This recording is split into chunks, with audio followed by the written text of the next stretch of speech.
and welcome to the Ramblings of a 42-year-old man. Chris Smith here with you again, and today it's going to be kind of a little bit of a catch-all on some movies that I've watched in the last week or so, and so kind of a 3-for-1 deal for you here. So we are going to be talking about the recently released The Outwaters that just came out in the theaters yesterday, I believe. And then we're also going to talk about a couple of older films that I was able to catch on the week that I wanted to just have a couple quick words about. So we'll be talking about The Outwaters, we'll be talking about a movie called Psycho Goreman, and then we'll be talking about a movie called Mayhem. And I will get into a little bit of each of these and why one was great, one was good, and one was pretty rough. So stay tuned for seeing which one is which. Thank you. We will start off today with a movie I just caught last night called The Outwaters. This is a found footage group of people get lost in the Mojave Desert and craziness ensues. I will say really quickly right up front, did not care for this movie. I'm very glad that it was part of my Regal Unlimited plan, so I did not actually pay to go see it because I was not very happy when I left the theater. If you have watched enough of my videos, you know I usually do not talk about things I don't like, but this is just recently released, and just thought I would get my thoughts out there on it in case there was anybody who was curious about it, because there has been some decent word of mouth on this movie. I just do not happen to agree. So again, found footage kind of style. There is looks like a kind of music director is taking a singer out to the desert to film a music video. He's got his brother coming along with him and possibly girlfriend, wife, not really sure. That's another thing that kind of gets you, is the relationships are not really fleshed out very well here. That being said, the first 30, 45 minutes aren't bad. You're with them as they're kind of going on this trip. There's a lot of just them chit-chatting and talking. The main guy goes and visits his mom. You get a little bit of family dynamics there. So there is some backstory and there's some interactions, but it's very little compared to how much time we're actually watching all of this. There's just very little actually going on. So they get out into the desert. At night, they start to hear really crazy sounds, like almost like thunder or gunshots. The sound design is kind of interesting. There's the sounds that they're hearing. You're not quite sure what it is either.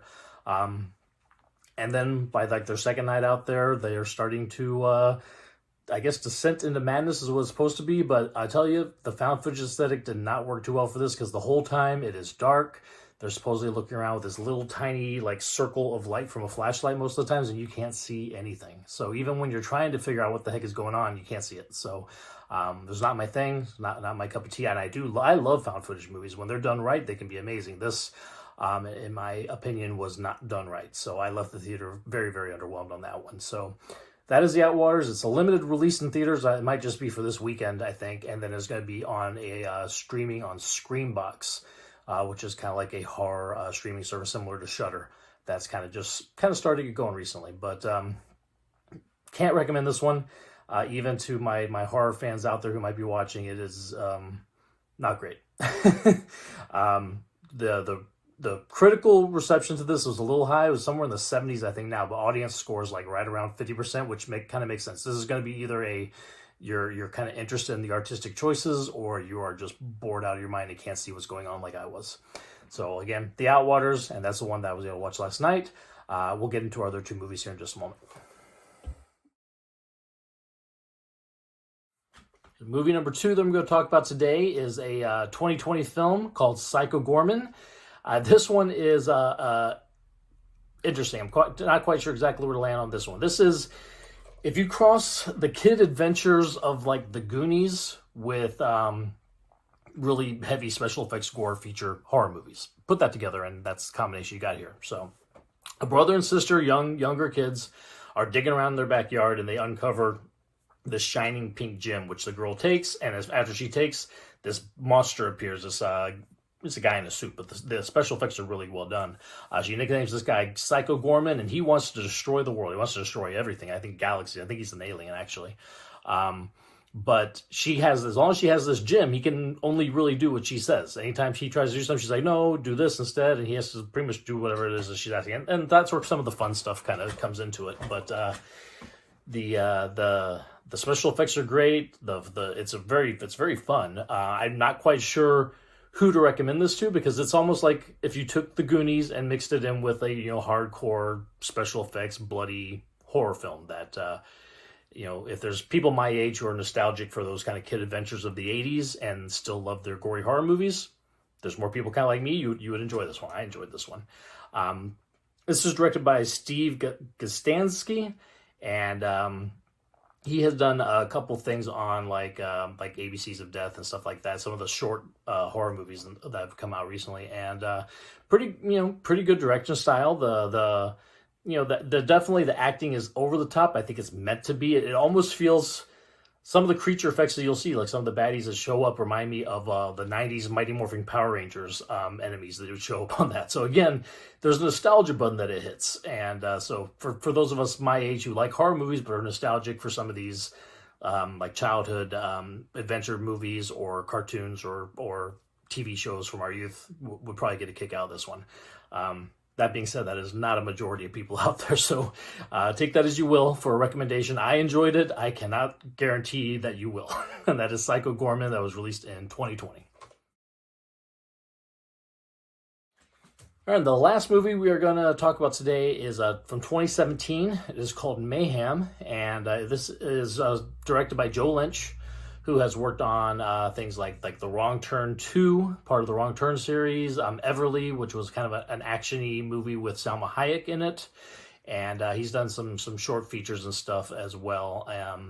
He's got a good directorial eye. I would say Mayhem, of the three that I watched, this one I loved. This was just amazing. So this is a law firm, a big office building law firm. There's recently been an epidemic of a virus that comes out. I think we've been hearing a lot of things like this. Is 2017, so it's even before the COVID started. But this virus, it doesn't kill you; it just makes your inhibitions fall away. So you'll get angry easier, and you won't be able to filter it, or you'll go a little more crazy because you have no inhibitions of anything.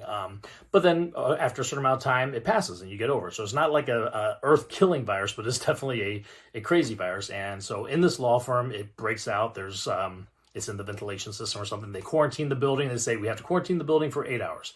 Well, in that 8 hours, all sorts of chaos ensues in the building. And so we're following Stephen Yeun's character, who most people would recognize as Glenn from The Walking Dead. He has just gotten fired at this law firm for some really bogus stuff that they put up against. He actually got scapegoated on a case. And so he was in the process of getting walked out the building when all this happened. So, of course, his thought, with all his inhibitions are gone, is to get back up to the top and get these guys who screwed him over, who got him fired. So we're following him. He joins up with Samara Weaving, who has been great in a lot of stuff recently. Ready or Not, the Babysitter movies that Netflix had recently. She's going to be in the new Scream movie as well. And she was visiting a law firm because someone on the real estate law side is foreclosing on her home, and she was trying to get that fixed up. And so she's got a bone to kind of grind with these people too. So they join together. They're fighting up the building the whole way, trying to get higher up and higher up to get to the big guys. And there's chaos all over the place. Everybody's got the virus, and it's insane. And so kind of that action horror comedy, because there's a lot of blood, but it's definitely more of an action comedy and a lot of fun. I really enjoyed this one a lot. It came out 2017. I don't know why I waited so long to just catch it here this last week, but tons of fun. I would definitely recommend this one. When it comes to Psycho Goreman, I would recommend for a certain base of people. There may not be that many of out there, I'm not sure. And for The Outwaters, I'm sorry, I cannot recommend. And apologies for I know anybody who works on films. Nobody works on a film hoping for it to be bad, but I found this one pretty bad. So those are the three that I'm going to ramble about today. Stay tuned over the weekend. We'll talk a little bit about the Super Bowl with David, and I'm sure Katie will have some more fun for us on Sunday as well. So thank you for watching. We'll talk to y'all later.